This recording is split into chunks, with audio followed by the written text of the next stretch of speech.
SMS Zeleni smo včeraj v Krškem protestirali proti razmišljanju o gradnji drugega bloka jedrske in hkrati opozarjali, da je potrebno to jedrsko do 2023 zapreti. V tem času pa seveda investirati veliko v obnovljive vire energije, ki jih imamo v Sloveniji veliko in omogočajo možnost decentralizacije, razvoja malih in srednjih podjetij, veliko novih delovnih mest, zelena delovna mesta z dodano vrednostjo.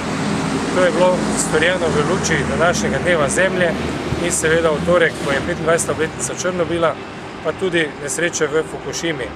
Če smo vsi govorili, da se Černobil ne more ponoviti, smo doživeli to sedaj v tehnično najbolj razviti državi, kar je lahko zastrašujoče, pa tudi to, da je slovenska ta edina jedrska elektrarna zgrajena na zemeljskih pregibnih ploščah, kjer lahko dosežejo potres tudi do 7 stopnje Richterjeve lestvice moč.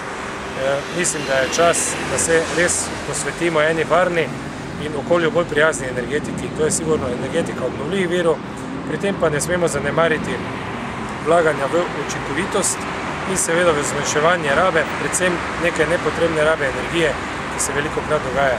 In če bomo tudi skozi 3 sektore, promet, stavbe in sama energetika in gospodinstva uspeli to porabo zmanjšati, bomo storili toliko, da zadostimo temu, kar sedaj proizvaja jedrska.